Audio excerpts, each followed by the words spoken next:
Ngapain wanita miskin murahan sepertimu ada di sini? Hinaan mantan suami dan ibu mertuaku dengan penuh tawa. Mereka pikir aku akan lari sambil menangis. Tapi mereka salah besar. Malam ini adalah malam pembuktianku. Balas dendam terbaik baru saja dimulai. Sebelum ceritanya dimulai, silahkan tulis di kolom komentar dari daerah mana saja teman-teman yang menonton cerita ini. Jangan lupa like dan subscribe agar channel ini bisa semakin berkembang dan bisa mempersembahkan cerita yang lebih menarik lagi. Malam itu, udara di kota seolah ikut menahan napas, memberikan panggung bagi satu nama yang tengah bersinar, La Lumière. Restoran itu bukan sekadar tempat makan, melainkan sebuah pernyataan. Sebuah monumen kemewahan yang berdiri anggun di jantung kawasan elit, tempat di mana uang dan kekuasaan menari dalam harmoni. Dari luar, fasadnya yang terbuat dari kaca dan baja berwarna sampanye berkilauan di bawah sorotan lampu, memantulkan bayangan mobil-mobil mewah Eropa yang berbaris rapi di lobi. Di dalamnya, denting lembut piano klasik berpadu dengan tawa renyah para sosialita dan gumaman percakapan para pebisnis kelas kakap. Langit-langitnya yang tinggi dihiasi oleh sebuah chandelier kristal raksasa, menebarkan cahaya keemasan yang jatuh di atas lantai marmer Italia yang mengilap seperti cermin. Aroma bunga lili segar yang dirangkai di setiap sudut ruangan bercampur dengan wangi parfum mahal dan, yang paling utama, aroma masakan Adiboga yang menguar samar dari dapur, menjanjikan pengalaman kuliner yang tak terlupakan. Di salah satu sudut ruangan yang agak tersembunyi, di balik pilar besar berukir, berdirilah Alisa.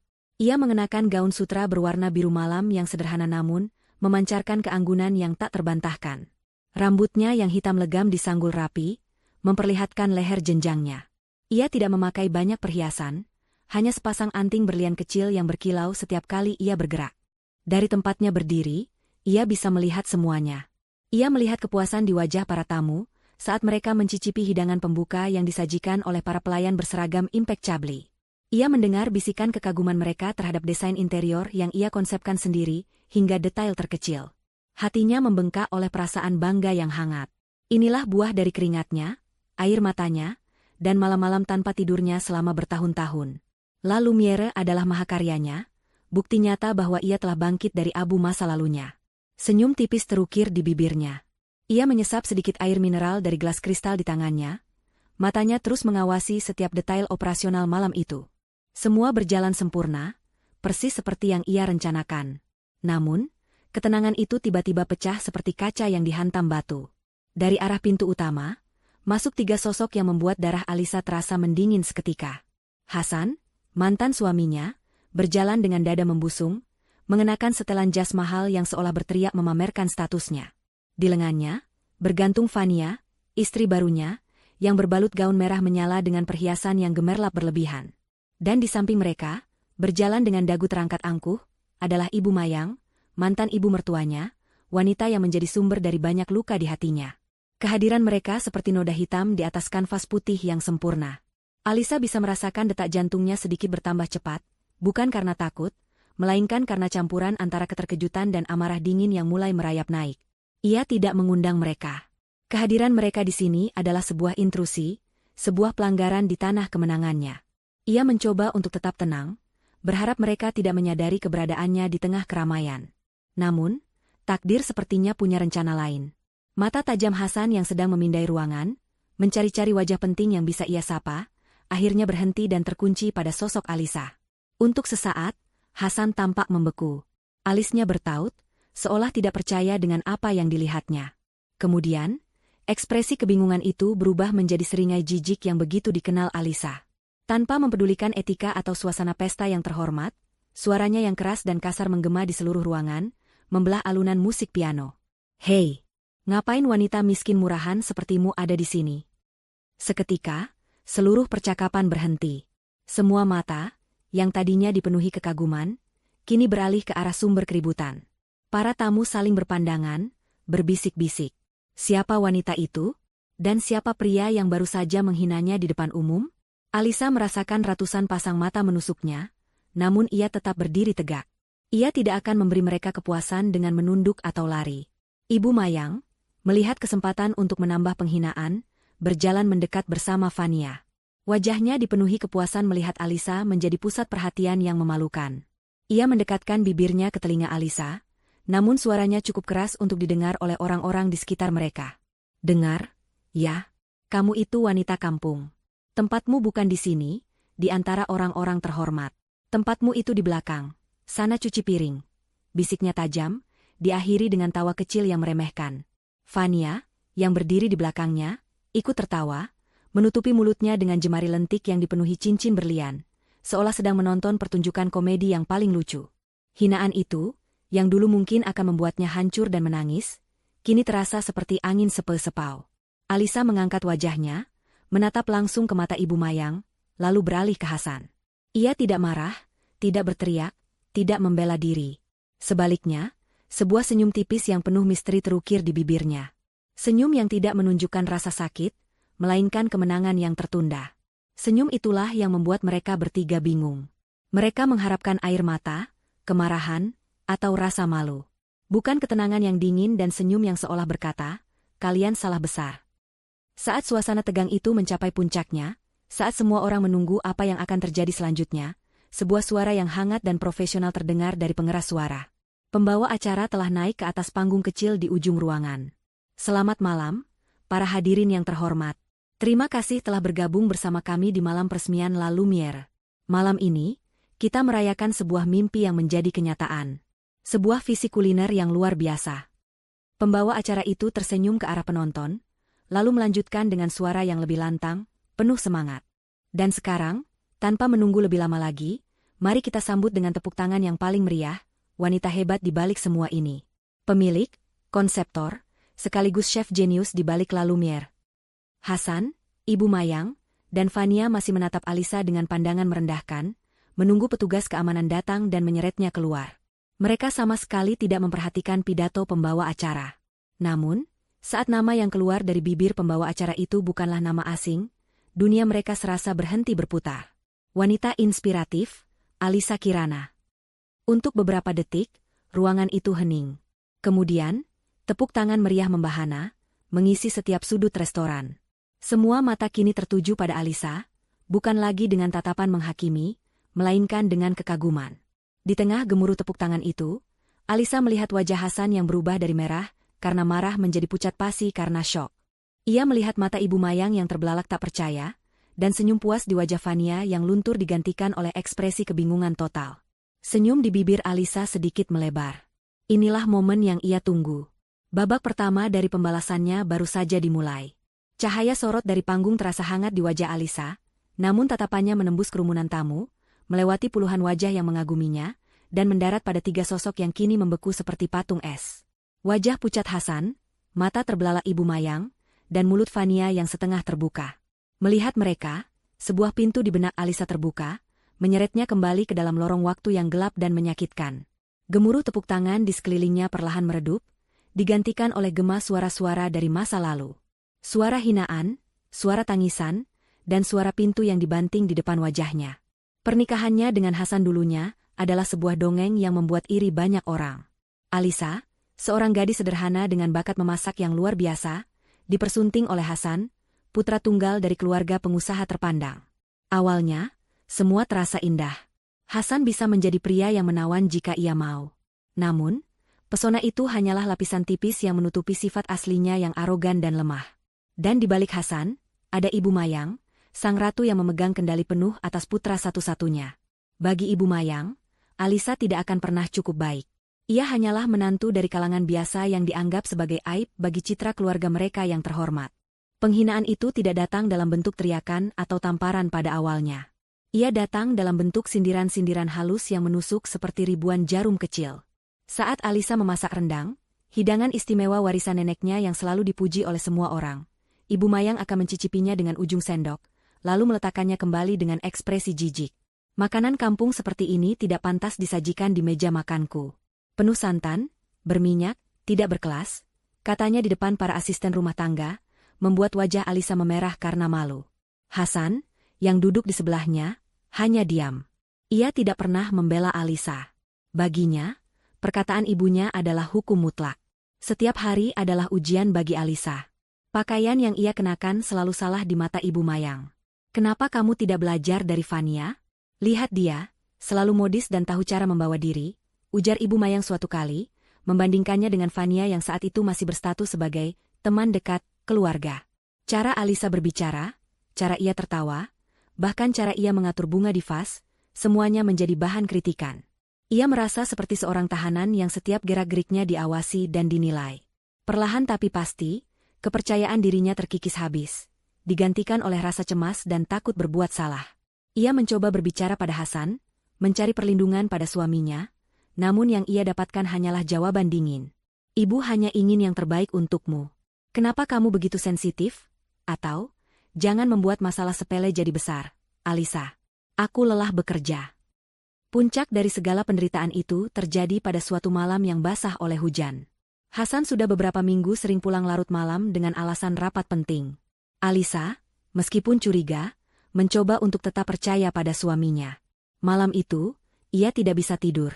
Sebuah firasat buruk menyelimuti hatinya. Ia turun ke lantai bawah untuk mengambil minum, dan saat itulah ia mendengarnya. Suara tawa manja seorang wanita dari arah ruang kerja Hasan, ruangan yang seharusnya terkunci rapat. Jantungnya berdebar kencang. Dengan tangan gemetar, ia mendorong pintu yang ternyata tidak terkunci rapat. Pemandangan di depannya menghancurkan dunianya. Di sana, di atas sofa kulit mahal, Hasan sedang bercumbu mesra dengan Fania. Pakaian mereka berserakan di lantai. Dunia Alisa runtuh dalam sekejap. Rasa sakit, pengkhianatan, dan amarah meledak dalam dirinya. "Hasan!" teriaknya, suaranya bergetar hebat. Hasan dan Fania terlonjak kaget. Fania menjerit kecil dan buru-buru menutupi tubuhnya. Sementara Hasan menatap Alisa dengan tatapan marah, bukan rasa bersalah. "Apa yang kamu lakukan di sini?" Mengendap-endap seperti pencuri, hardiknya. Keributan itu membangunkan Ibu Mayang. Wanita itu keluar dari kamarnya, dan tanpa bertanya apa yang terjadi, ia langsung melihat Alisa dengan tatapan penuh kebencian. "Sudah kuduga kamu akan membuat masalah, dasar wanita tidak tahu diuntung," seru Ibu Mayang. "Ibu, Hasan dia berselingkuh. Di rumah kita sendiri," isak Alisa, menunjuk ke arah Fania yang kini bersembunyi di belakang Hasan. Ibu Mayang tertawa sinis. Tawa yang membuat tulang Alisa terasa ngilu. "Berselingkuh? Kamu salahkan anakku? Seharusnya kamu bercermin. Mungkin kamu tidak bisa melayani suamimu dengan baik, makanya dia mencari kehangatan di tempat lain. Wanita sepertimu memang tidak pantas untuk anakku." Kata-kata itu lebih tajam dari pisau. Namun, yang terjadi selanjutnya adalah sesuatu yang tidak akan pernah dilupakan Alisa seumur hidupnya. Saat Alisa mencoba untuk mendekati Hasan, menuntut penjelasan, tangan Ibu Mayang melayang dengan cepat dan mendarat di pipinya. Plak! Sebuah tamparan keras yang meninggalkan bekas merah dan rasa panas yang menjalar. Tamparan itu bukan hanya menyakiti fisiknya, tetapi juga meremukan sisa-sisa harga dirinya. "Keluar kamu dari rumah ini. Sekarang juga. Jangan bawa apapun kecuali pakaian yang menempel di badanmu. Kamu bukan lagi menantuku," perintah Ibu Mayang, jarinya menunjuk ke arah pintu depan. Hasan hanya diam mematung, membiarkan ibunya mengusir istrinya sendiri. Ia bahkan tidak berani menatap mata Alisa. Para asisten rumah tangga yang terbangun hanya bisa menunduk, tidak berani ikut campur. Dengan langkah gontai dan hati yang hancur berkeping-keping, Alisa diseret oleh petugas keamanan keluar dari rumah yang pernah ia sebut sebagai rumahnya. Hujan deras langsung mengguyur tubuhnya, seolah langit ikut menangisi nasibnya. Ia berdiri di luar gerbang besi yang tinggi dan megah itu, basah kuyup, kedinginan, dan benar-benar sendirian. Dari balik gerbang, ia bisa melihat siluet Ibu Mayang yang menatapnya dengan puas, sebelum akhirnya menutup tirai jendela. Di tengah derasnya hujan dan badai di hatinya, sesuatu dalam diri Alisa patah. Tapi dari patahan itu, tumbuh sesuatu yang baru. Sesuatu yang keras seperti baja. Air matanya berhenti mengalir, digantikan oleh kobaran api tekad. Ia menatap rumah mewah itu untuk terakhir kalinya, bukan lagi dengan kesedihan, melainkan dengan janji yang diucapkan dalam hati. Giginya bergemeletuk menahan amarah dan dingin. Sumpah itu terucap tanpa suara, namun bergema di seluruh jiwanya, lebih keras dari suara guntur yang menyambar. "Suatu hari, kalian akan berlutut di hadapanku." Malam pengusiran itu, Alisa tidak tahu harus melangkah kemana. Hujan yang dingin seolah menembus sampai ke tulang, namun rasa dingin di hatinya jauh lebih menggigit. Ia tidak punya uang, tidak punya ponsel, tidak punya apapun selain gaun rumah yang basah kuyup di badan dan luka menganga di hatinya. Pilihan satu-satunya adalah berjalan kaki berkilo-kilometer menuju satu-satunya tempat yang mungkin mau menerimanya. Sebuah rumah kontrakan kecil di pinggir kota, tempat sahabat lamanya, Sarah, tinggal. Sarah, seorang guru honorer yang hidupnya juga pas-pasan, membuka pintu dan terkesiap melihat kondisi Alisa. Tanpa banyak bertanya, ia menarik Alisa masuk, memberinya pakaian kering dan secangkir teh hangat. Malam itu, di sofa sempit di ruang tamu Sarah, Alisa akhirnya membiarkan dirinya menangis sejadi-jadinya, melepaskan semua rasa sakit dan pengkhianatan yang menyesakkan dadanya. Hari-hari berikutnya terasa seperti kabut. Alisa hidup dalam keadaan linglung, ditopang oleh kebaikan hati Sarah. Namun ia tahu, ia tidak bisa selamanya bergantung pada sahabatnya. Ia harus bangkit. Langkah pertamanya adalah mencari pekerjaan. Pekerjaan apapun yang bisa memberinya uang untuk sekadar makan. Ia menanggalkan semua egonya, semua kenangan tentang hidup nyaman yang pernah ia jalani. Pekerjaan pertama yang ia dapatkan adalah sebagai pencuci piring di sebuah rumah makan Padang yang ramai. Setiap hari, dari siang hingga larut malam, tangannya terendam dalam air sabun yang panas, menggosok noda rendang dan gulai dari ratusan piring dan mangkuk. Punggungnya sakit, kulit tangannya kasar dan mengelupas. Beberapa kali ia melihat pelanggan yang merupakan kenalan lama Ibu Mayang, membuatnya harus cepat-cepat menunduk dan bersembunyi di balik tumpukan piring kotor. Itu adalah pekerjaan yang menguras fisik dan mental, sebuah tamparan keras dari kenyataan. Namun di sana, di tengah uap panas dan aroma bumbu yang pekat, Alisa belajar tentang kerendahan hati dan ketahanan. Setelah beberapa bulan, melihat kegigihan Alisa, pemilik rumah makan menawarinya posisi sebagai asisten dapur. Gajinya sedikit lebih baik, dan yang terpenting, ia bisa kembali memegang pisau dan talenan. Ia bekerja di bawah arahan seorang koki tua galak bernama Pak Burhan. Awalnya, Pak Burhan sering membentaknya, mengkritik caranya memotong bawang atau mengulek cabai. Tapi diam-diam, koki tua itu melihat sesuatu dalam diri Alisa. Ia melihat sebuah bakat alami, sebuah perasaan dan intuisi terhadap bahan masakan yang tidak bisa dipelajari dari buku resep. Tanganmu itu punya rasa, kata Pak Burhan suatu sore, sebuah pujian langka yang terasa lebih berharga dari emas bagi Alisa. Di dapur kecil itulah, api gairah memasaknya yang sempat padam karena hinaan Ibu Mayang, mulai menyala kembali. Titik baliknya datang pada suatu malam, saat ia sedang membereskan barang-barang lamanya yang berhasil diselamatkan oleh Sarah dari rumahnya dulu. Di dasar sebuah kotak kardus, ia menemukan sebuah buku catatan tua bersampul batik yang sudah usang. Itu adalah buku resep tulisan tangan neneknya. Saat ia membuka lembarannya yang sudah menguning, aroma kertas tua dan kenangan masa kecil menyeruak. Ia membaca resep-resep sederhana namun penuh cinta. Opor ayam, soto bening, garang asem. Resep-resep yang dulu menjadi favoritnya, resep-resep yang selalu ia masak dengan hati. Malam itu, sebuah ide mulai terbentuk di benaknya. Ia tidak mau selamanya menjadi asisten. Ia ingin menciptakan sesuatu miliknya sendiri. Dengan sisa tabungannya yang tak seberapa dan pinjaman kecil dari Sarah yang begitu percaya padanya, Alisa menyewa sebuah paviliun kecil dengan dapur yang sempit. Ia membeli peralatan masak bekas yang masih layak pakai. Lahirlah Dapur Alisa, sebuah layanan catering rumahan yang ia rintis dari nol. Awalnya, ia hanya menerima pesanan dari mulut ke mulut di lingkungan sekitar. Menunya adalah masakan rumahan Indonesia, resep-resep dari buku neneknya yang ia masak dengan sepenuh hati. Setiap pagi buta, ia sudah pergi ke pasar tradisional, memilih sendiri bahan-bahan segar. Siangnya ia memasak, dan sorenya ia mengantarkan sendiri pesanan menggunakan motor bekas yang ia beli, dengan kotak-kotak makanan yang diikat di jok belakang. Tubuhnya lelah, tapi jiwanya hidup. Setiap pujian dari pelanggan, setiap pesanan baru yang masuk, menjadi bahan bakar yang membuatnya terus bergerak maju. Reputasi Dapur Alisa mulai menyebar. Masakannya dikenal karena rasanya yang otentik, bersih, dan dibuat dengan cinta. Pesanan mulai datang dari kantor-kantor kecil untuk acara makan siang karyawan. Alisa mulai bisa menabung sedikit demi sedikit. Ia bahkan bisa mempekerjakan seorang ibu-ibu tetangga untuk membantunya mengupas bawang dan mencuci peralatan. Usahanya merangkak, perlahan namun pasti. Keajaiban datang dalam bentuk yang tidak terduga. Salah satu pelanggan setianya, sebuah kantor firma hukum kecil, mengadakan acara syukuran. Mereka memesan menu andalan Alisa, nasi tumpeng komplit dengan opor ayam kuning khas neneknya. Tanpa Alisa ketahui, salah satu tamu undangan di acara itu adalah Adrian, seorang investor muda yang namanya sedang naik daun di dunia kuliner dan perhotelan. Adrian dikenal memiliki sentuhan midas, mampu mengubah restoran kecil menjadi bisnis bernilai miliaran. Malam itu, Adrian sebenarnya datang hanya karena terpaksa, menemani kolega bisnisnya. Ia sudah bosan dengan makanan catering yang rasanya standar. Namun, saat ia mencicipi sesendok opor ayam buatan Alisa, ia berhenti.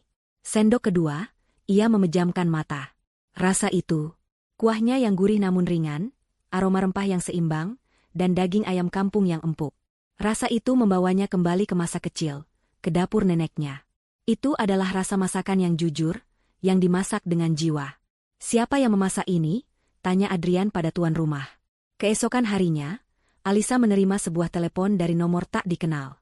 Suara di seberang terdengar profesional dan ramah, memperkenalkan diri sebagai asisten Adrian dan meminta jadwal untuk bertemu. Alisa, yang tidak tahu siapa Adrian, mengira itu adalah calon pelanggan besar.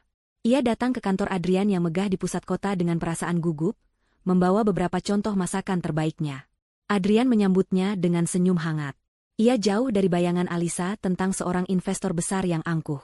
Ia pria yang ramah, cerdas, dan matanya memancarkan gairah yang tulus terhadap dunia kuliner.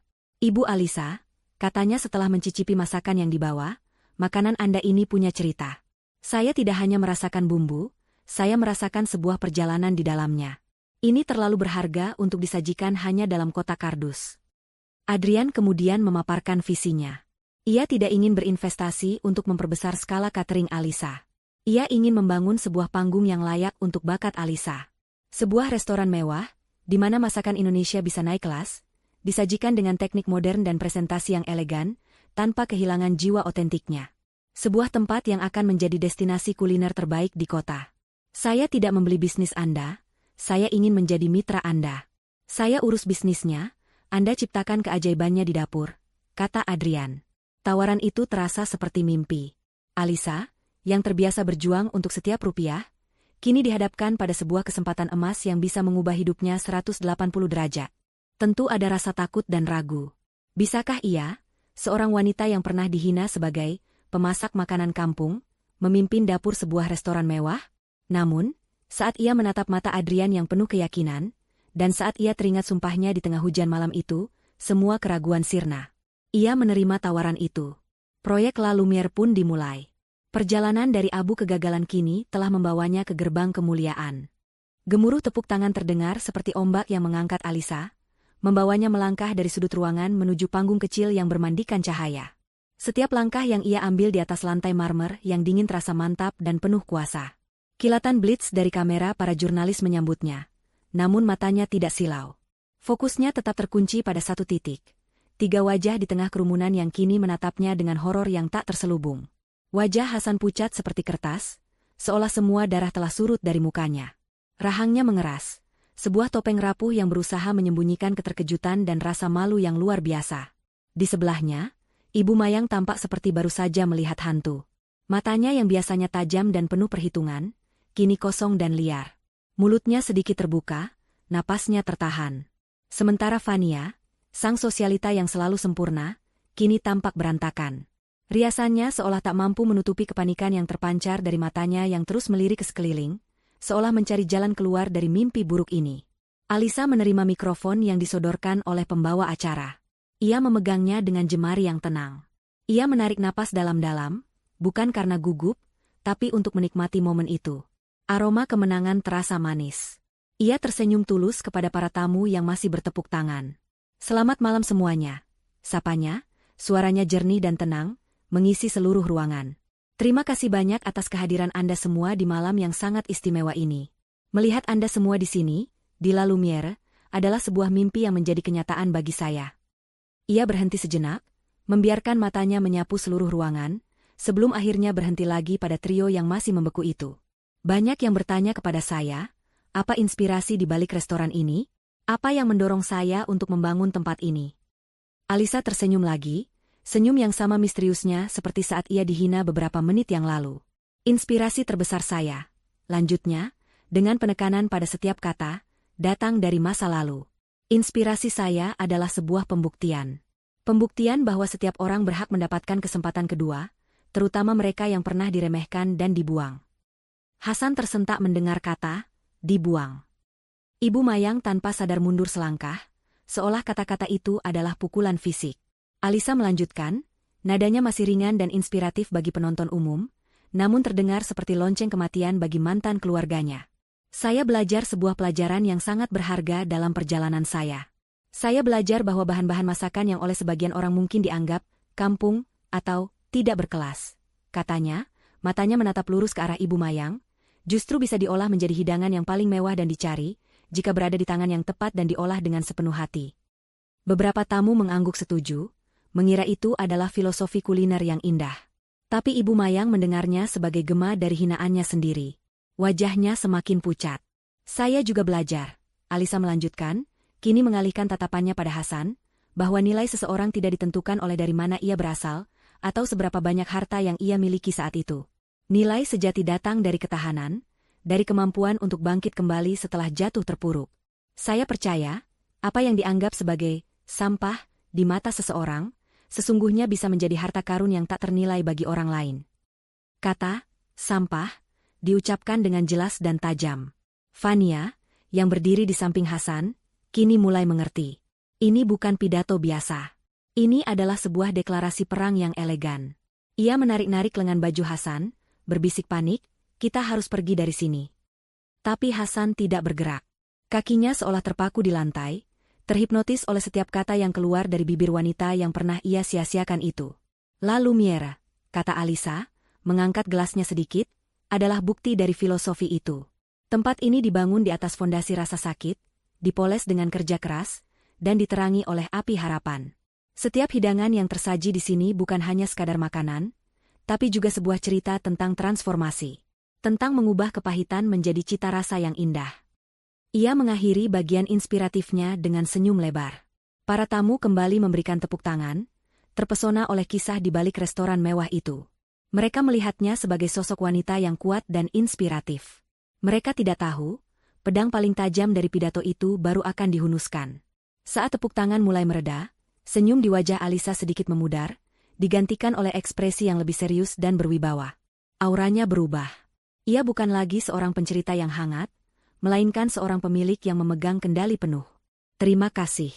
Dan sebagai pemilik tempat ini, katanya, nadanya kini dingin dan tegas, tentu saja saya memiliki satu tanggung jawab utama, yaitu untuk menjaga standar, martabat, dan kenyamanan semua tamu terhormat saya.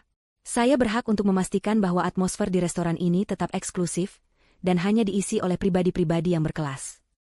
Ia berhenti sejenak, membiarkan kata-katanya meresap. Keheningan yang ganjil kembali menyelimuti ruangan. Kemudian, Alisa mengangkat dagunya, matanya tidak lagi menatap Hasan dan keluarganya, melainkan menatap lurus ke arah kepala keamanan yang berdiri tegap di dekat pintu. Tatapannya tajam dan perintahnya tidak terbantahkan. Keamanan, katanya dengan suara yang tenang namun menggema di seluruh ruangan yang senyap. Tolong antar sampah yang tidak diundang itu keluar dari properti saya. Sekarang juga. Dunia seolah meledak. Para tamu terkesiap. Bisikan-bisikan langsung berubah menjadi gumaman keras. Semua orang menoleh ke arah Hasan, Ibu Mayang, dan Fania, yang kini menjadi pusat perhatian.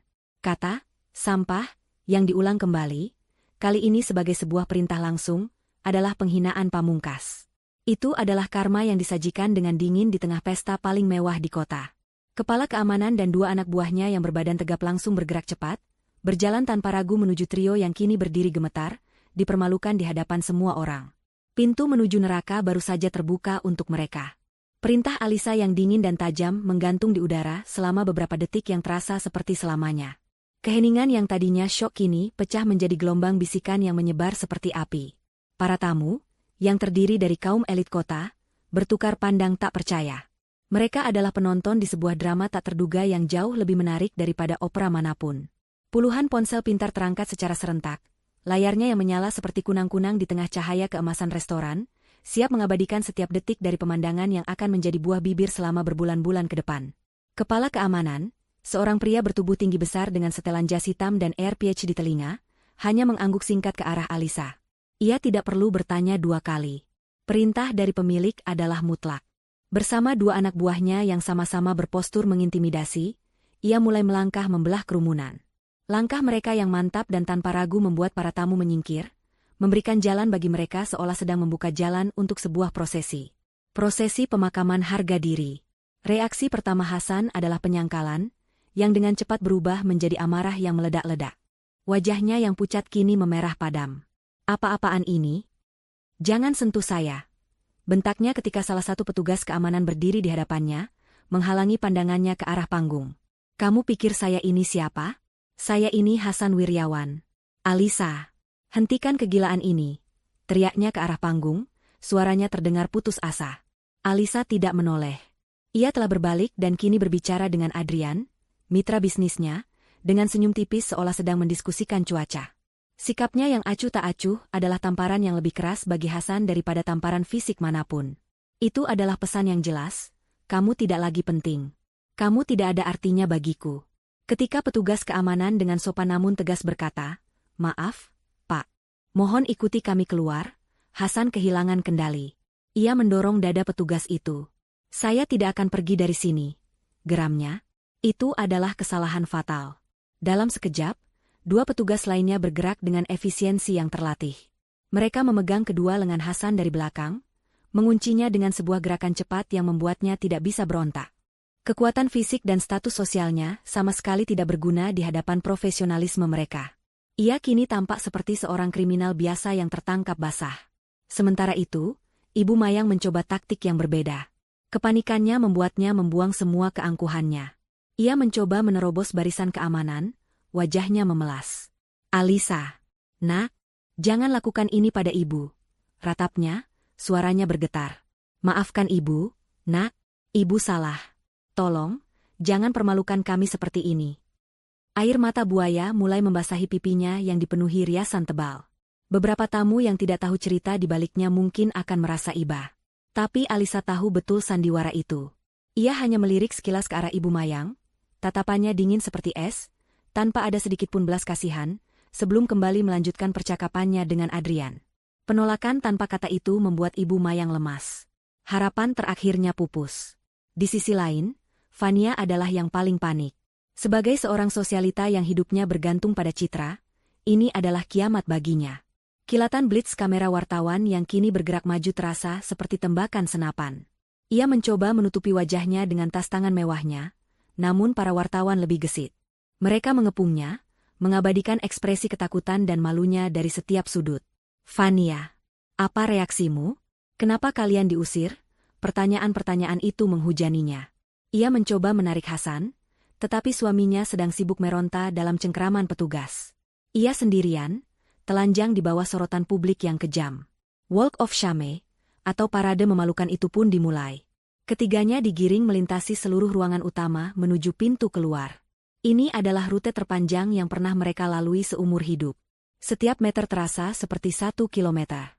Mereka melewati meja-meja yang diisi oleh rekan bisnis, pesaing, dan teman-teman sosialita mereka. Beberapa menatap dengan iba, yang lain menatap dengan senyum puas yang tersembunyi di balik gelas anggur mereka.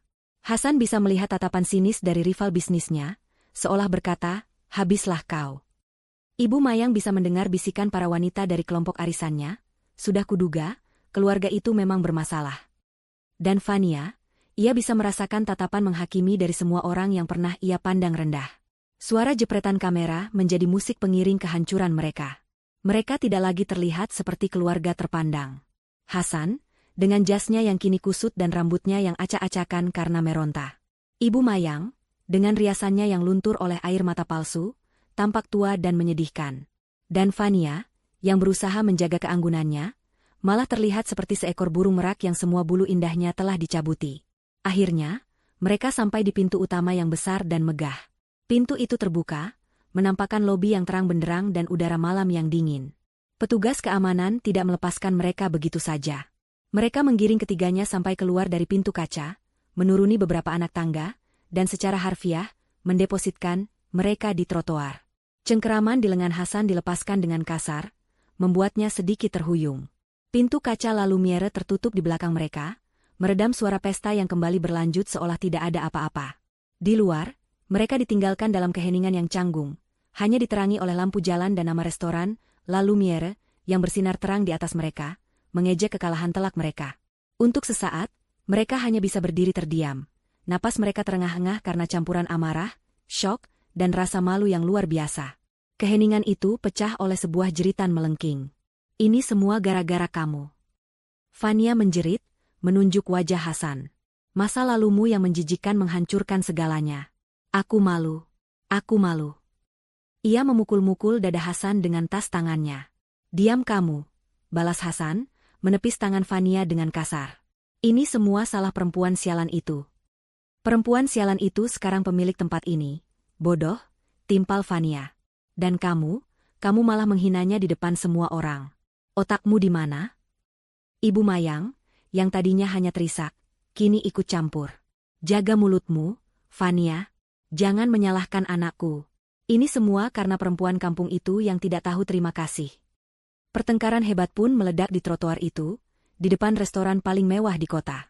Mereka saling menyalahkan, saling berteriak, mengeluarkan semua frustrasi mereka. Keluarga yang tadinya tampak begitu sempurna dan angkuh, kini telah hancur berkeping-keping, menampakkan kebusukan yang selama ini tersembunyi di baliknya. Dan dari jendela di lantai 2, Alisa melihat semuanya. Ia tidak tersenyum. Wajahnya datar. Ia hanya menyesap minumannya, lalu berbalik pergi dari jendela, meninggalkan pemandangan itu di belakangnya. Misinya malam ini telah selesai. Malam yang panjang akhirnya berganti pagi. Namun bagi Hasan, Ibu Mayang, dan Fania, fajar yang terbit tidak membawa harapan baru, melainkan membawa gelombang tsunami penghinaan yang jauh lebih besar. Sebelum matahari bahkan mencapai puncaknya, dunia digital telah meledak.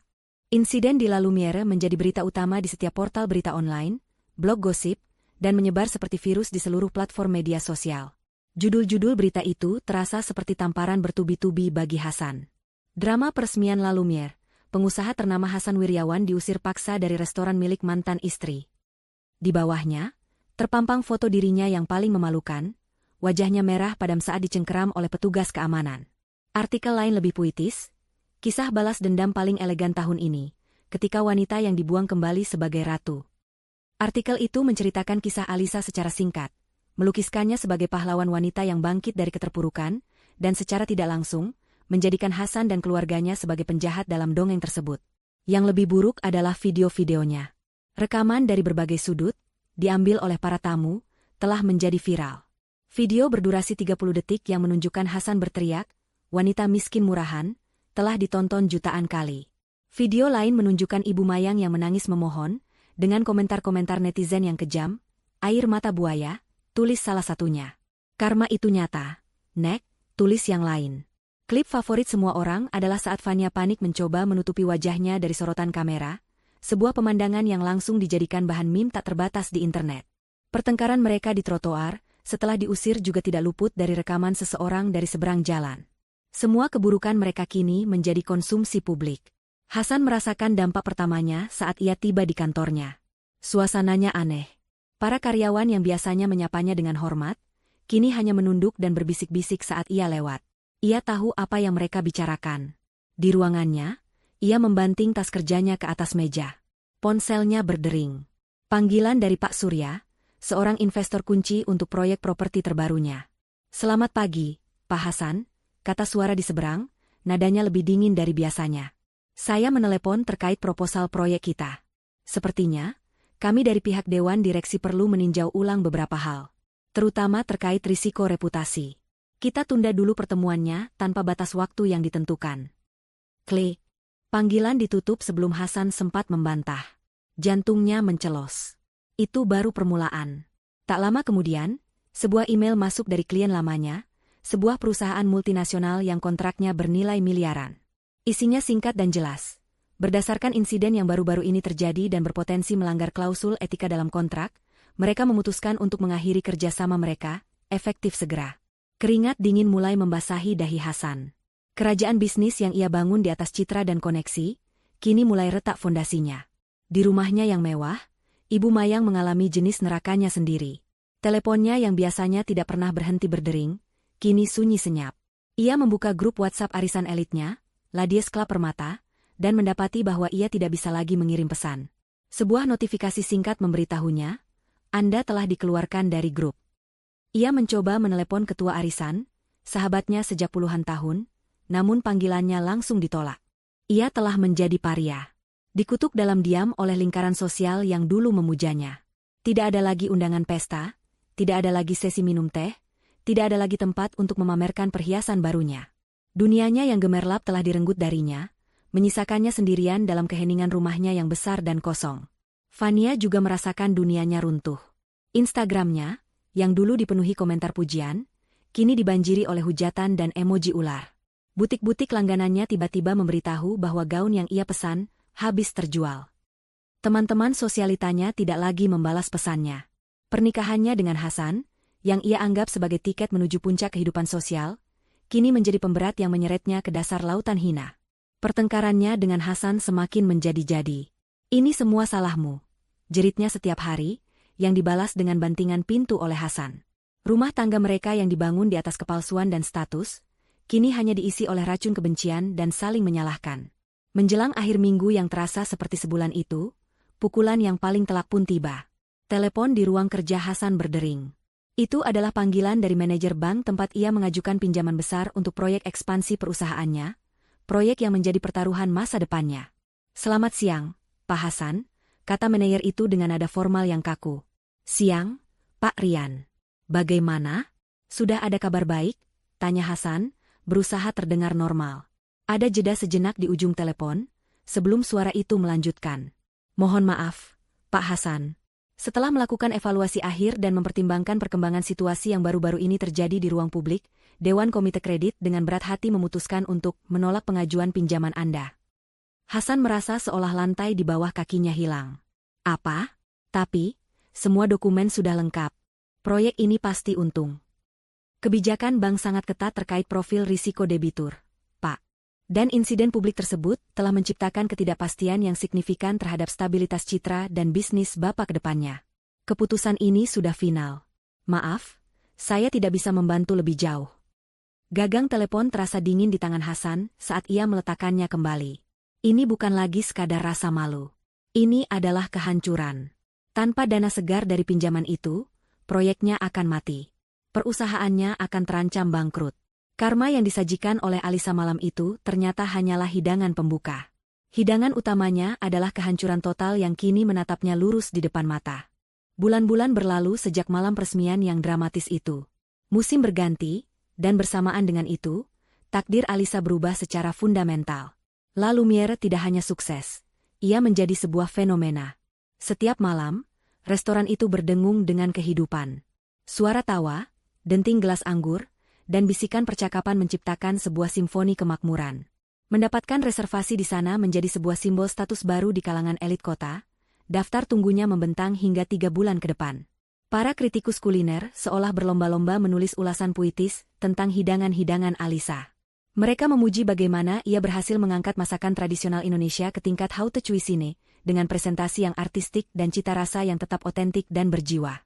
Majalah-majalah gaya hidup berebut untuk menampilkan profilnya, menjulukinya Sang Ratu Dapur dan ikon kuliner modern. Di tengah pusaran kesuksesan itu, Alisa sendiri bertransformasi. Ia bukan lagi wanita yang ragu-ragu dan penuh luka. Ia kini adalah seorang pemimpin. Pagi hari ia habiskan untuk bereksperimen dengan resep-resep baru, tangannya yang cekatan menari di antara bahan-bahan eksotis dan rempah-rempah segar. Siang hari ia sibuk dengan rapat bisnis, membahas strategi ekspansi dan manajemen keuangan bersama Adrian. Dan malam hari, ia akan berkeliling di restorannya, menyapa para tamu dengan senyum hangat dan percaya diri, memastikan setiap detail berjalan sempurna. Stafnya memandangnya dengan rasa hormat dan kekaguman yang tulus. Ia memperlakukan mereka sebagai keluarga, selalu mendengarkan, dan tidak pernah sekalipun meninggikan suaranya. Ia membangun kerajaannya di atas fondasi kebaikan dan rasa hormat, sebuah antitesis dari kerajaan Hasan dan Ibu Mayang yang dibangun di atas keangkuhan. Hubungannya dengan Adrian juga berkembang. Kemitraan bisnis mereka yang solid perlahan-lahan diwarnai oleh benang-benang ketertarikan personal. Adrian adalah jangkar bagi Alisa. Di saat Alisa sibuk dengan kreativitas di dapur, Adrian dengan cermat mengurus sisi bisnis yang rumit, melindunginya dari para oportunis dan memastikan fondasi finansial mereka kokoh. Mereka sering menghabiskan waktu hingga larut malam di kantor Alisa yang menghadap ke taman restoran, membahas laporan penjualan sambil berbagi secangkir teh. Dalam pertemuan-pertemuan itulah, Alisa mulai melihat sisi lain dari Adrian. Ia melihat cara Adrian menatapnya saat ia sedang bersemangat menceritakan ide menu baru, tatapan yang penuh kekaguman tulus. Adrian tidak pernah sekalipun menyinggung masa lalunya kecuali untuk memuji kekuatannya. Ia peduli pada Alisa sebagai seorang pribadi, bukan hanya sebagai chef jenius yang menghasilkan uang untuknya. Suatu malam, setelah mereka berhasil menutup sebuah kesepakatan penting, Adrian tidak langsung pamit. Ia menatap Alisa dengan sorot mata yang sedikit berbeda, lebih lembut. "Alisa," katanya, "selama ini kita selalu makan di sini, di mana kamu selalu bekerja. Bagaimana kalau besok malam, kita makan di tempat lain, dan biarkan aku yang traktir. Alisa tersenyum. Membahas proposal baru? Adrian menggeleng. Tidak. Tidak ada proposal. Tidak ada laporan. Hanya kita berdua. Bukan sebagai mitra bisnis, tapi sebagai Adrian dan Alisa.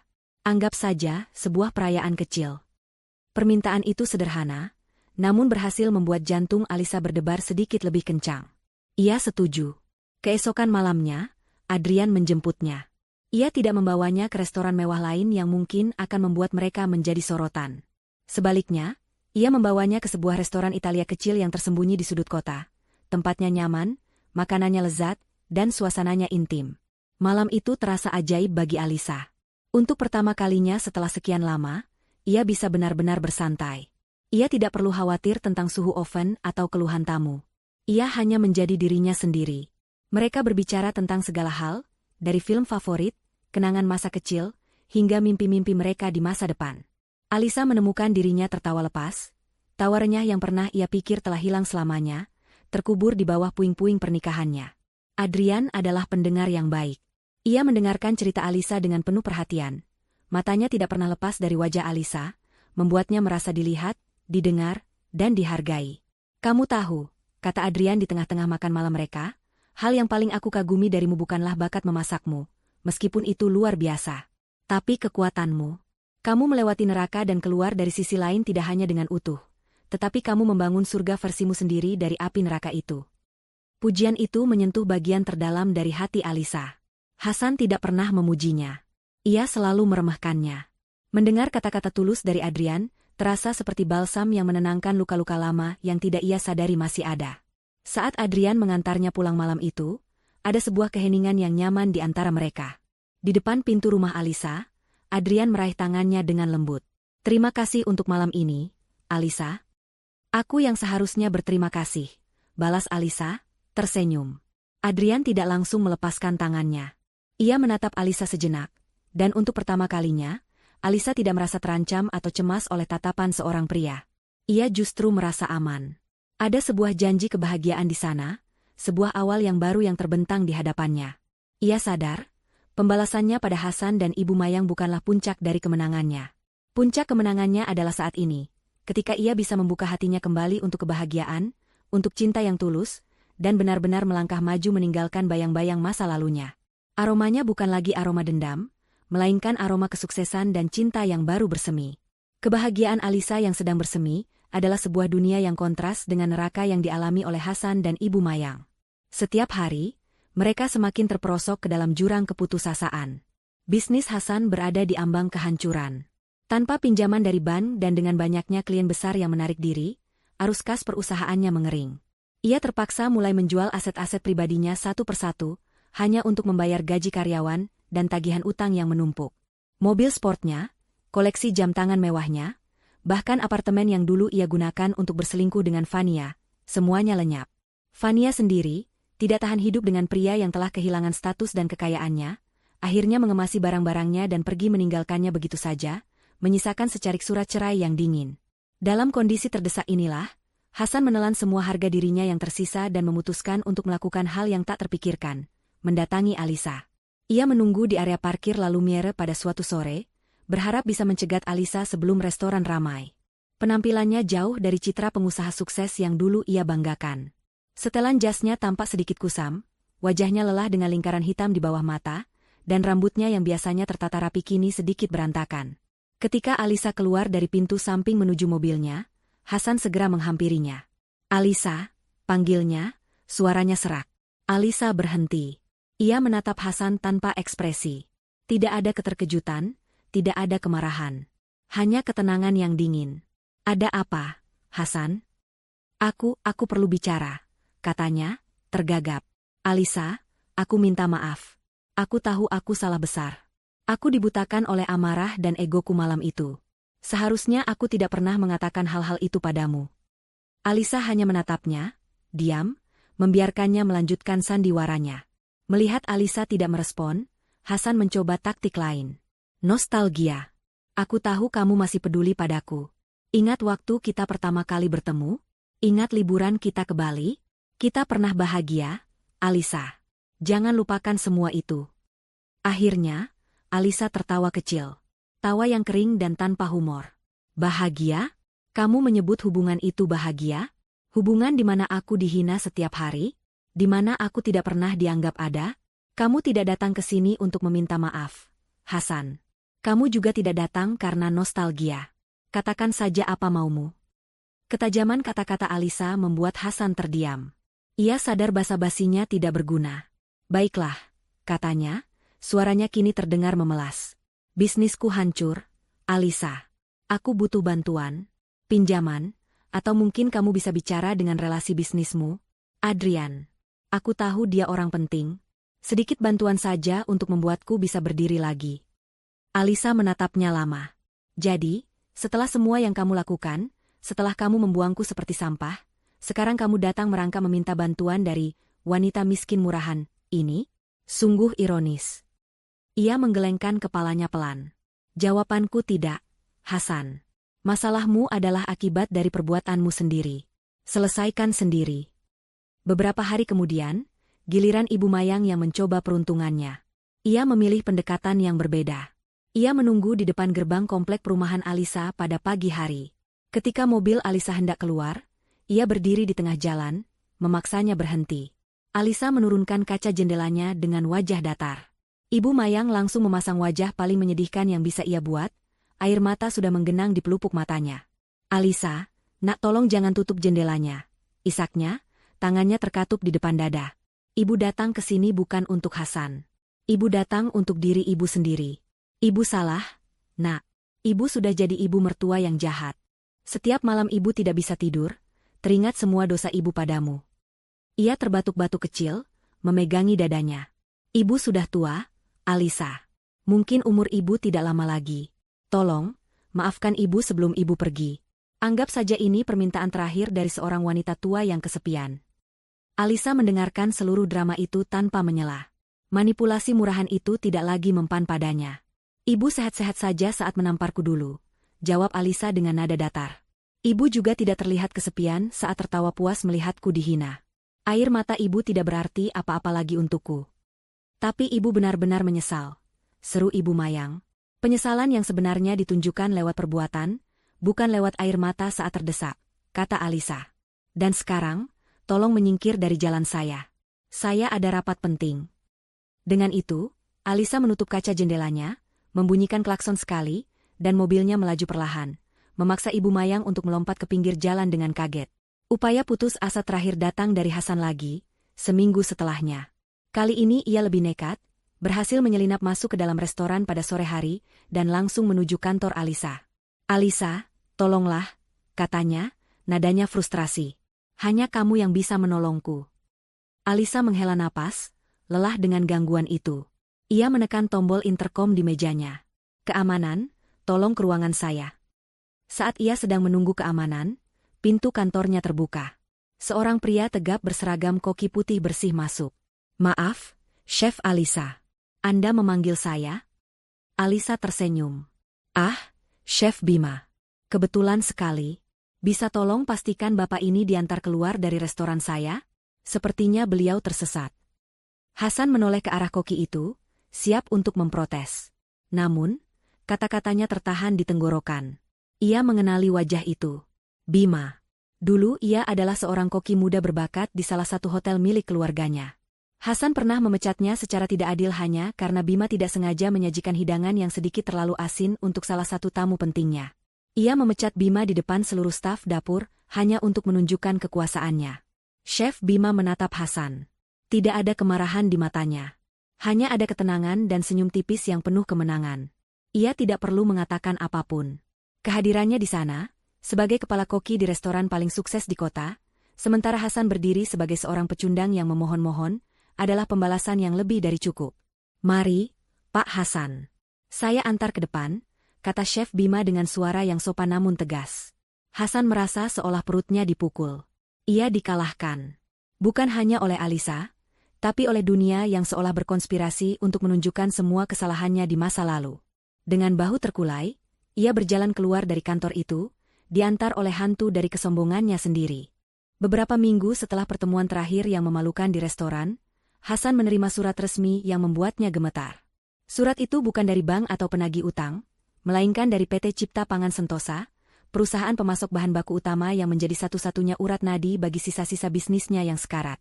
Tanpa pasokan dari mereka, lini produksi terakhirnya akan berhenti total. Surat itu berisi panggilan untuk rapat darurat guna membahas restrukturisasi kontrak dan status utang. Hasan tahu ini adalah pertanda buruk. Utangnya pada pemasok itu sudah menumpuk. Ia mengajak Ibu Mayang, yang namanya masih tercatat sebagai salah satu penjamin dalam perjanjian awal yang dibuat bertahun-tahun lalu. Dengan harapan terakhir yang tersisa, mereka berdua datang ke kantor pusat PT Cipta Pangan Sentosa, sebuah gedung perkantoran megah yang membuat kantor Hasan sendiri terlihat seperti gubuk. Mereka diantar ke sebuah ruang rapat di lantai teratas. Ruangan itu didominasi oleh sebuah meja kayu mahoni panjang, dengan jendela kaca raksasa yang menyuguhkan pemandangan kota dari ketinggian. Mereka duduk di kursi tamu yang terasa tidak nyaman, menunggu dengan cemas. Mereka membayangkan akan bertemu dengan direktur tua yang galak atau tim legal yang kaku. Pintu ruang rapat terbuka. Sosok pertama yang masuk adalah Adrian, yang mereka kenali dari berita sebagai mitra bisnis Alisa. Jantung Hasan mulai berdebar tak menentu. Kemudian, di belakang Adrian, masuklah Alisa. Ia tidak lagi mengenakan seragam koki atau gaun malam. Hari itu, ia mengenakan setelan blazer berwarna krem yang dipadukan dengan celana panjang, sebuah pakaian yang memancarkan aura kekuasaan korporat yang dingin dan tak tersentuh. Ia berjalan dengan tenang ke arah kepala meja, tempat kursi utama berada, dan duduk di sana. Adrian duduk di sampingnya, membuka laptop dan map berisi dokumen. Alisa adalah pemilik baru perusahaan ini. Pukulan realita itu menghantam Hasan dan Ibu Mayang seperti badai. Mereka bukan datang untuk bernegosiasi. Mereka datang untuk diadili. Selamat siang, sapa Alisa, suaranya datar dan profesional, seolah ia sedang berbicara dengan orang asing. Saya tidak akan membuang-buang waktu Anda. Seperti yang Anda tahu, saya, melalui perusahaan investasi saya, baru saja menyelesaikan proses akuisisi penuh atas PT Cipta Pangan Sentosa. Ia menatap lurus ke arah Hasan. Kami telah meninjau semua akun klien, dan akun perusahaan Anda, Wiryawan Corp, menunjukkan performa yang sangat buruk. Utang tertunggak selama 6 bulan, volume pesanan menurun drastis, dan tidak ada prospek pembayaran yang jelas. Hasan mencoba membuka suara, mencari-cari alasan. Situasi pasar sedang sulit, Bu Alisa. Kami sedang berusaha. Jangan panggil saya dengan nama itu, potong Alisa, tatapannya menajam. Di ruangan ini, saya adalah pimpinan rapat. Anda bisa memanggil saya Ibu Direktur. Dan sejujurnya, saya tidak tertarik dengan alasan Anda. Saya hanya tertarik pada angka, dan angka-angka Anda menunjukkan kebangkrutan. Ibu Mayang, melihat semua harapan pupus, mencoba jalan terakhirnya. Alisa, tolonglah. Anggap ini permintaan seorang ibu. Seorang ibu tidak akan membuang anaknya ke jalanan di tengah hujan badai, balas Alisa dengan cepat, suaranya tetap rendah namun setiap katanya menusuk tajam. Dan di ruang rapat ini, Anda bukan seorang ibu. Anda hanyalah seorang penjamin utang yang gagal bayar. Mohon jangan menyela lagi. Ibu Mayang terdiam 1000 bahasa, wajahnya pucat pasi.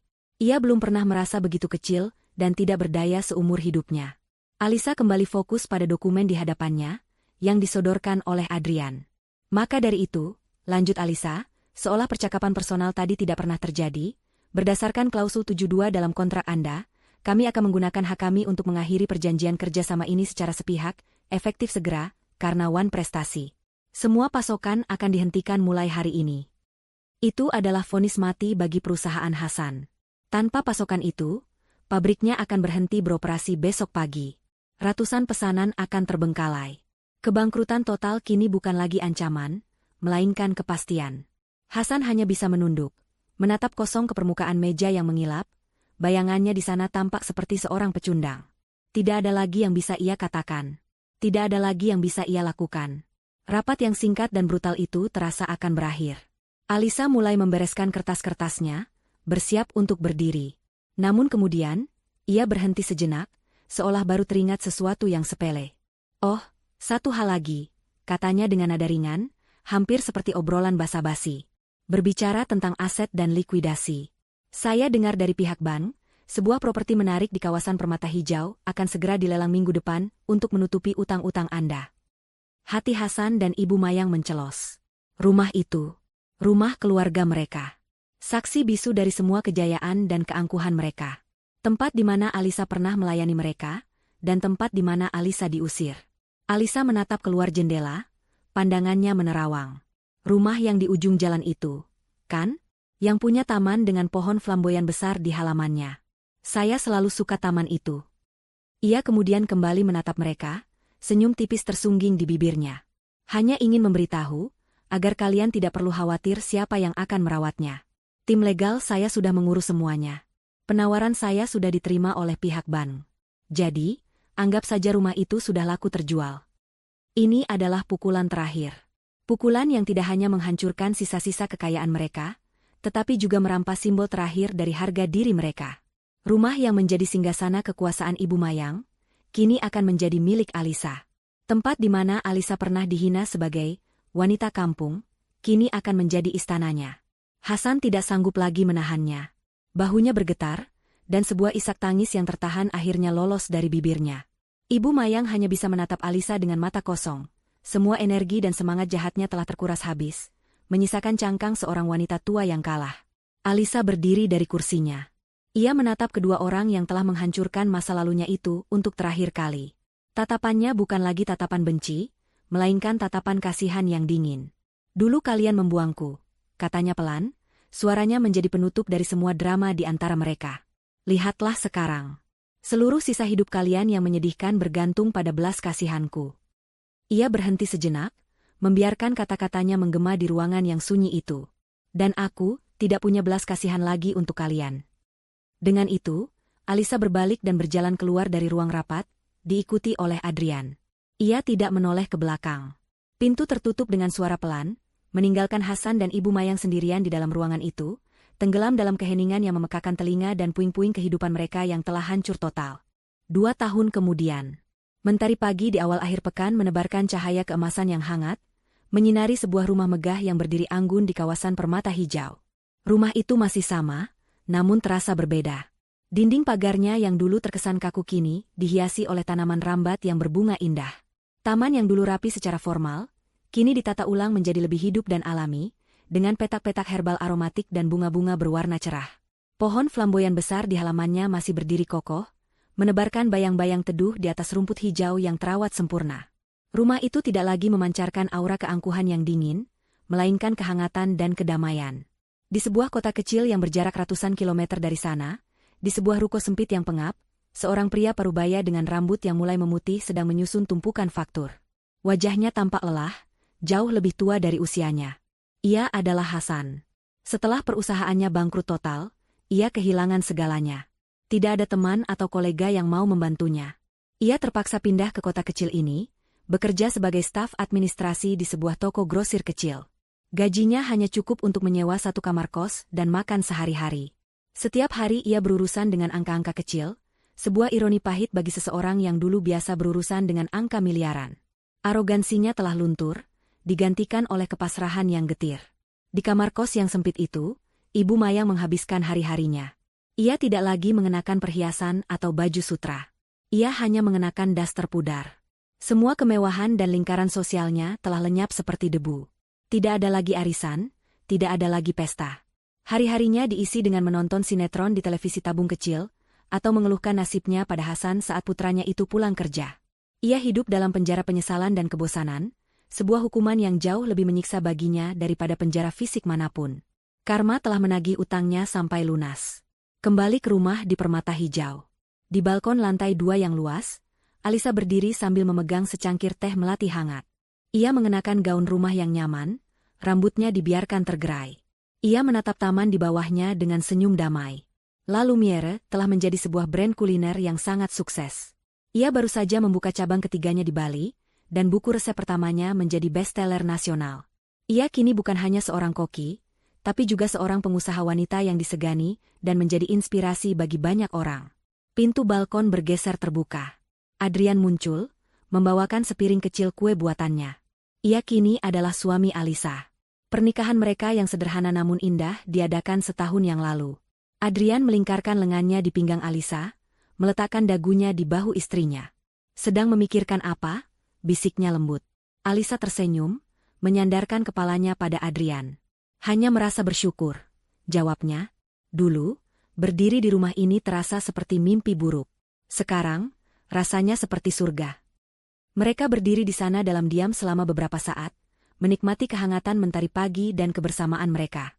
Dalam benak Alisa, nama Hasan dan Ibu Mayang bahkan tidak terlintas sedikit pun. Mereka telah menjadi catatan kaki yang tidak penting dalam buku kehidupannya yang kini telah memiliki bab-bab baru yang jauh lebih indah. Pembalasannya telah selesai sejak lama, bukan saat ia berhasil menghancurkan mereka, melainkan saat ia berhasil memaafkan dirinya sendiri dan membuka hati untuk kebahagiaan. Kemenangan sejatinya bukanlah melihat musuh-musuhnya jatuh, melainkan kemampuannya untuk berdiri tegak dan terbang tinggi, jauh meninggalkan mereka di belakang. Kemenangan sejatinya adalah kedamaian yang ia rasakan saat ini, di pelukan pria yang mencintainya, di rumah yang berhasil ia rebut kembali, menatap fajar dari puncak kemenangannya. Ia telah mengubah setiap luka menjadi kekuatan, setiap hinaan menjadi motivasi, dan setiap air mata menjadi permata. Dan di bawah langit yang cerah itu, ia tahu bahwa kisah dongengnya baru saja dimulai. 5 tahun telah berlalu sejak hari di mana takdir para tokoh dalam cerita ini ditentukan secara final. 5 tahun adalah waktu yang cukup lama untuk mengubah gurun menjadi taman, atau sebaliknya, meruntuhkan istana menjadi puing-puing yang dilupakan. Di sebuah kota kecil yang panas dan berdebu, jauh dari gemerlap ibu kota, senja turun dengan warna oranye kusam. Di sebuah kamar kos berukuran 3 kali 4 meter, seorang pria parubaya dengan bahu yang terkulai tiba di depan pintu. Ia adalah Hasan. Wajahnya, yang dulu selalu terangkat dengan angkuh, kini ditandai oleh kerutan lelah dan kepasrahan. Ia bukan lagi seorang CEO yang disegani, melainkan kepala bagian gudang di sebuah toko distributor sembako. Pekerjaan yang mengharuskannya mengangkat karung beras dan mendata kaleng sarden, sebuah rutinitas yang setiap hari mengingatkannya betapa rendahnya ia telah jatuh. Ia membuka pintu kamar yang reot. Aroma pengap dan minyak angin langsung menyambutnya. Di dalam, di depan sebuah televisi tabung 14 inci yang gambarnya bergaris, duduklah Ibu Mayang. Wanita itu kini hanyalah bayangan dari dirinya yang dulu. Gaun-gaun mewahnya telah berganti dengan daster-daster lusuh. Perhiasan berliannya telah lama dijual untuk menyambung hidup. Lingkaran sosialitanya kini hanyalah kenangan pahit yang sesekali ia ratapi dalam diam. Hiburan satu-satunya adalah sinetron-sinetron dengan cerita klise tentang orang kaya dan orang miskin, ironi yang sepertinya tidak ia sadari. Sudah pulang? Tanya Ibu Mayang tanpa menoleh dari televisi. Seperti yang Ibu lihat, jawab Hasan, meletakkan bungkusan nasi dan lauk pauk sederhana di atas meja kecil yang goyang. Ia duduk di tepi ranjang, memijat pelipisnya yang pening. Di televisi, sebuah acara bincang-bincang sedang menampilkan seorang wanita muda yang sukses. Dan hari ini kita kedatangan pengusaha kuliner inspiratif, pemilik dari Aluna Foundation, yang baru saja menerima penghargaan. Tangan Ibu Mayang gemetar saat meraih remote dan mematikan televisi dengan kasar. Aku muak melihat berita-berita seperti itu. Desisnya, suaranya penuh racun kebencian. Semua orang bisa sukses, sementara kita terkurung di neraka ini. Hasan menghela napas panjang. Ia sudah lelah mendengar keluhan yang sama setiap hari. Itu pilihan kita, Bu. Dulu. Pilihanmu, potong Ibu Mayang tajam. Kalau saja dulu kamu tidak sebodoh itu. Kalau saja kamu mempertahankan Alisa. Kalau saja ibu tidak mendengarkan egomu dan Fania, perempuan ular itu. Setiap, kalau saja, adalah sebuah belati yang mengoyak luka lama yang tak pernah sembuh. Mereka terperangkap dalam lingkaran setan penyesalan dan saling menyalahkan. Hasan tidak lagi membantah. Percuma. Ia hanya menatap kosong pada dinding dengan cat yang mengelupas. Ia teringat pada Alisa, bukan dengan cinta, tapi dengan sebuah kesadaran yang menyakitkan akan sebuah kesempatan emas yang ia buang. Ia tidak hanya membuang seorang istri, ia membuang masa depannya. Karma bagi mereka bukanlah kemiskinan materi semata, melainkan siksaan batin yang abadi, hidup selamanya dengan pengetahuan bahwa mereka sendirilah yang telah merancang kehancuran mereka. Sementara itu, ratusan kilometer jauhnya, di taman belakang sebuah rumah yang megah, tawariang anak-anak terdengar memecah keheningan sore. Rumah itu adalah bekas kediaman Hasan dan Ibu Mayang, namun kini sama sekali tidak menyisakan aura suram masa lalunya. Alisa dan Adrian telah merombaknya menjadi sebuah tempat yang hangat dan penuh kehidupan. Di bawah pohon flamboyan yang rindang, sebuah acara kecil sedang berlangsung. Ini adalah perayaan ulang tahun kelima, Dapur Harapan, yayasan yang didirikan Alisa dan Adrian untuk memberikan pelatihan kuliner dan kewirausahaan gratis bagi anak-anak muda dari keluarga kurang mampu. Alisa, yang kini tampak lebih bersinar dan damai, sedang dengan sabar menunjukkan cara membuat adonan kue kepada seorang gadis remaja yang menatapnya dengan penuh kekaguman. Jangan takut kotor, kata Alisa sambil tersenyum. Rahasia dari kue yang enak adalah adonan yang dibuat dengan perasaan gembira. Adrian menghampirinya dari belakang, melingkarkan lengan di pinggangnya dan memberikan ciuman singkat di pipi. Sepertinya aku punya saingan chef di rumah ini, godanya. Alisa tertawa. Pernikahan mereka dibangun di atas fondasi kemitraan, cinta, dan rasa saling menghargai yang dalam. Mereka tidak hanya berbagi tempat tidur, tetapi juga berbagi mimpi. Di sudut lain taman, terlihat beberapa wajah yang familiar. Chef Bima, yang kini menjadi mitra bisnis Alisa dalam mengelola beberapa cabang La Lumiere, sedang bercanda dengan para lulusan pertama Dapur Harapan. Ia telah menjadi seorang mentor yang disegani, berkat kesempatan kedua yang diberikan Alisa padanya. Tak jauh dari sana, ada Sarah, sahabat setia Alisa. Penampilannya sudah sangat berbeda. Ia tidak lagi terlihat seperti guru honorer yang letih. Dengan bantuan Alisa, ia berhasil melanjutkan pendidikannya ke jenjang S2 dan kini menjadi seorang kepala sekolah di sebuah sekolah yang terpandang. Ia datang bersama suami dan anak laki-lakinya yang kecil, bukti bahwa kebaikan yang ditabur Alisa telah menyebar dan menciptakan lingkaran kebahagiaan yang lebih luas.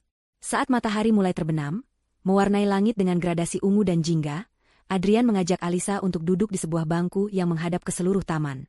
Para tamu masih bercengkerama, musik akustik yang lembut mengalun, dan aroma barbeque yang lezat menguar di udara. Semuanya terasa sempurna. "Kamu bahagia?" tanya Adrian pelan, menggenggam tangan Alisa. Alisa menatap sekelilingnya. Ia melihat wajah-wajah penuh harapan dari para muridnya, melihat senyum tulus dari sahabat-sahabatnya, dan merasakan kehangatan dari pria yang duduk di sebelahnya. Ia kemudian menatap rumah di belakangnya, bangunan yang pernah menjadi saksi bisu dari air mata dan penghinaannya. Kini, tidak ada lagi rasa sakit yang tersisa saat ia memandangnya. Semua kenangan buruk itu telah tergantikan oleh kenangan-kenangan baru yang indah. "Sangat bahagia," jawab Alisa, suaranya bergetar karena emosi. "Dulu, aku pikir kemenangan adalah saat aku bisa membuat mereka membayar semua perbuatan mereka. Aku pikir aku akan merasa puas melihat mereka menderita." Ia berhenti sejenak, lalu menatap Adrian dengan mata yang jernih. "Tapi ternyata aku salah. Kemenangan yang sebenarnya bukan itu. Kemenangan sejati adalah saat aku menyadari bahwa mereka tidak lagi penting. Saat kebahagiaan mereka atau penderitaan mereka tidak lagi berpengaruh apa-apa padaku. Saat satu-satunya yang penting adalah kedamaian yang aku rasakan di sini, sekarang." Hasan dan Ibu Mayang tidak lagi menghuni pikirannya. Mereka hanyalah gema samar dari masa lalu yang jauh, sebuah pelajaran berharga yang telah membentuknya menjadi wanita seperti sekarang. Balas dendam terbaiknya bukanlah kehancuran mereka, melainkan kehidupannya yang ia bangun dengan begitu indah dari puing-puing yang mereka tinggalkan. Adrian tersenyum dan merengkuh bahunya. Alisa menyandarkan kepalanya, merasakan kedamaian yang mendalam. Di bawah naungan pohon flamboyan yang dulu menjadi saksi sumpahnya di tengah hujan, kini ia menuai buah dari janji pada dirinya sendiri. Janji untuk tidak hanya bertahan hidup, tetapi untuk benar-benar hidup. Fajar kemenangannya bukanlah sebuah ledakan kembang api yang sesaat, melainkan cahaya mentari pagi yang hangat dan abadi, yang akan terus menyinari sisa hari-harinya yang penuh dengan cinta, harapan, dan rasa syukur.